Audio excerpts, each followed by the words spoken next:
Đâm lai bỏ vào đây á, mình mẹn sự thật tròn tha quạt miền lôi bẩn ná miền lan thông bẩn ná rồi có quạt miền tròn sầm bát tràn bẩn ná tê rồi bỏ ở tầng nút có bị miền ngày chóc có miền ngày lờ còn tay đâm lại rồi bỏ quạt bật bật quạt cứ nấu tròn chật cùng nứt rồi bỏ quạt đại chọt trẻ từ tuổi khó trâu nâng tông vờ rồi bỏ quạt đại miền trong phố cua xa ở đây đại miền đâm lai cứ ở đây đại trẻ sờ lạnh có rộp hẹ đi rồi bỏ luôn quạt ở đây mơ xa rồi pôn rồi bỏ quạt rư bị dây sầm đầy khăng ឬក៏បំផ្លាញទឹកចិត្តរបស់ប្រពន្ធគាត់ទេទោះបីពេលខ្លះគាត់ឆ្លោះប្រកែកគ្នាជាមួយប្រពន្ធគាត់ក៏ដោយក៏គាត់នៅតែអត់ធ្មត់ស្ដាប់ហេតុផលព្យាយាមរកដំណោះស្រាយ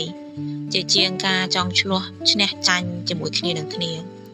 ហើយតម្លៃរបស់ប្តីក៏ស្ថិតនៅត្រង់ថាគាត់ខំប្រឹងប្រែងធ្វើការងាររកចំណូលចូលគ្រួសារគ្រប់គ្រងគ្រួសារដូចគ្នាមិនថាការងារហ្នឹងទូចឬធំចំណូលតិចឬចំណូលច្រើនទេគាត់ខំប្រឹងគាត់ស្មោះត្រង់នឹងប្រពន្ធកូនគាត់ប៉ុណ្ណឹងមកគាត់ជាស្វាមីដែលឲ្យតម្លៃទៅប្រពន្ធរួចស្រេចបាត់ហើយ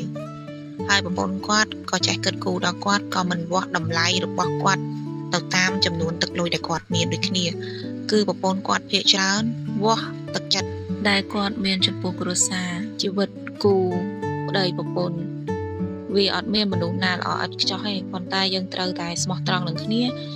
យោគយល់គ្នាហើយចេះអភ័យទោសឲ្យគ្នានឹងគ្នាទៅវិញទៅមក